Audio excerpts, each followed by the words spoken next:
Welcome back to JB Reviews. I found a 2023 Ford F350 XL with the STX package. Now, I've done a couple videos with this truck. However, I haven't done one with the 6.7 Powerstroke. So in this video, I'm going to show you guys around the interior and exterior, show you guys the payload.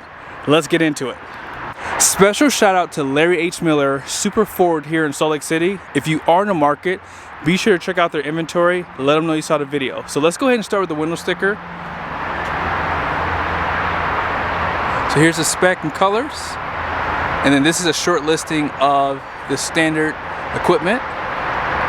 And then here are the options. So this does have the standard output Powerstroke, $9,995. And this STX appearance package is a must-have if you are building your truck from the factory.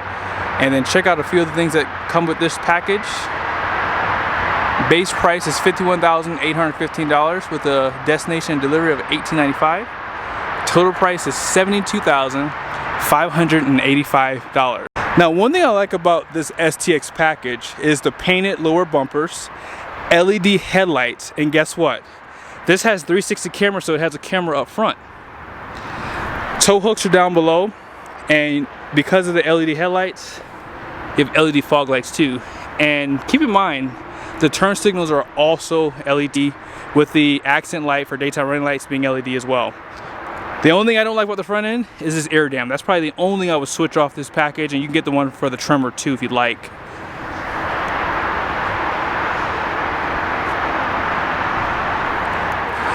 Now off to the side, you do have an 18-inch wheel that's blacked out, wrapped in a Bridgestone Dueler AT tire, 275/70/18.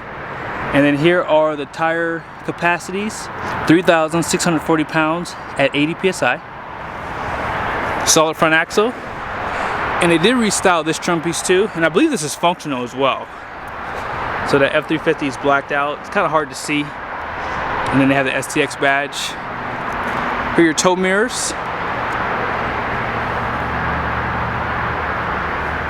Running boards.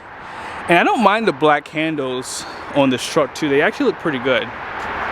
Blind spot monitoring comes a part of this package too.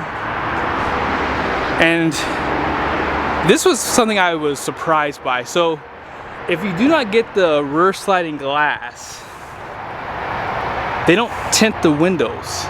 I thought that was pretty interesting. I've never seen a truck yet without tint. And Tim, one of the commercial guys, was telling me that's probably what it is that because they didn't get the rear sliding glass, they didn't tint the glass on the truck. So that was pretty interesting. So 8-foot box, and you have those steps here on the side. Now the benefit of this 8-foot bed is you get a 48-gallon fuel tank. 7.4 is for the DEF tank size. And then check out your rear suspension. You have one overload leaf spring, and you have 4 leaves in that main pack. And then here's the rear step too. Now these taillights are LED and incandescent bulbs, so just keep that in mind. Parking sensors down below. Class 5 receiving hitch with the restyle for your chains. 7 and 4 pin. And let's see if this is going to be dampened. They do provide a light too for your conventional hitch, and that's your backup camera. So this is not dampened. You have a 7-pin and a 12-pin for camera views. 5th wheel prep package. And they do provide the lights in the bed as well. There's a camera above too for the bed. And here's your plug. 2 kilowatts is the max. And I'm not sure if you guys saw it, but the axle ratio on this truck is a 331. And I believe there's a 355 available too.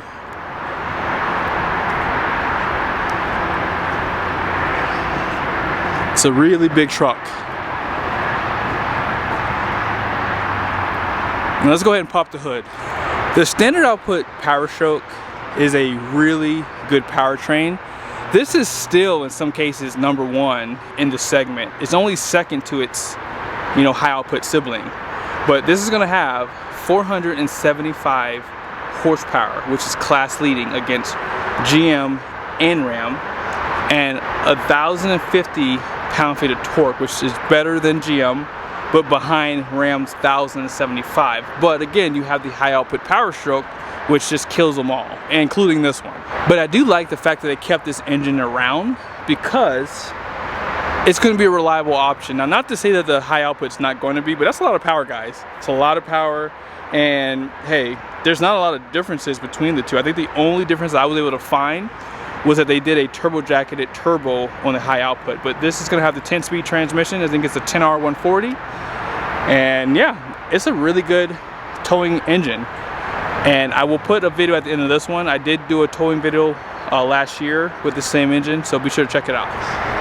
Now, inside the interior, this is an XL package truck, and it does show pretty quickly.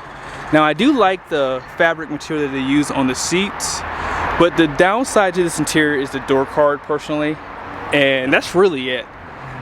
They do give you a nice gauge setup here, and you do get the smaller screen, but hey, it still has a lot of great functions. Let's go ahead and start this truck up.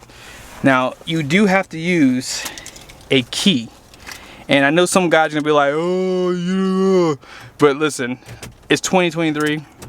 I won't push button start. Ram comes standard with it. But highlights. One thing I love about this system is you have, I'll show it to you right here. You have what's called measurements. And I think that this was one of the biggest updates that they did. So it showed you the engine coolant, transmission temp, engine oil temp, all in one spot. And let's go ahead and hit OK so you can see some more. Battery voltage, turbo boost, engine brake. Super nice that they gave this stuff to you. And what else would you want to see? So your gear limiter is right here, and you turn it on by pushing the M. Your driving modes are right down below here, and you just twist it counterclockwise or clockwise, so it's in normal now. Slippery roads, off-road, and you have tow haul mode, and then eco mode. Trailer brakes down below. So you have single climate control here, 12 volt with 2 USBs. You have a type C and a type A, and you have more power plugs on the side. Now, because this is a 6-passenger, you do have a center console, but if you need someone to sit here, this does go up, and then you can push the button so you have additional storage below the seat. You can get these with vinyl flooring if you like, and there's a little bit of storage right there. Open storage off to the side. Auxiliary switches are always my favorite spot. Place for your sunglasses. And even though this is a lower trim, they still provide LED lights for the interior. There is no vanity on this side, but you do have one right there. Even though this is a low trim level, you still have Apple CarPlay and Android Auto, and you can use your navigation through there. And check out your 360 camera. So you do have this with this package. I mean, this is pretty crazy that this is a low trim level, but you get so many different features. Like, you can zoom into your conventional hitch. You have so many more. You can do full screen here. You can see the back. So yeah, really great camera views. They also have a camera for the bed. Right there. And let's go ahead and check out this side of the interior. Now on this side, you do have an assisted glove box here, and as I mentioned, open storage, manual operated seats, and the door card's pretty much the same. Out back, cup holder right there, storage, and then bottle holder down below. I would probably call this a bottle holder too, especially if you have kids back here. Now there is no storage below the seat, but you do have that inverter still. They do provide 2 USBs and 12 volt. And there's your bottle jack right down there. Now let's go and check out the payload. Now as far as the numbers go, gross axle weight rating up front is going to be 5,990 pounds. The rear is right there, 7,230 pounds. with a 12,400 pound gross vehicle weight rating. Here's the axle code too for reference. Remember that was a 331. And 4,462 pounds of payload. I can't remember what the other trucks were that were gassers that I reviewed, but this is pretty dang good for a diesel truck. Now I know this is a low trim level, but still, I've never seen that much payload with a four-wheel drive diesel. Now this does have the long bed, so that could raise the gross vehicle weight rating, so just keep that in mind.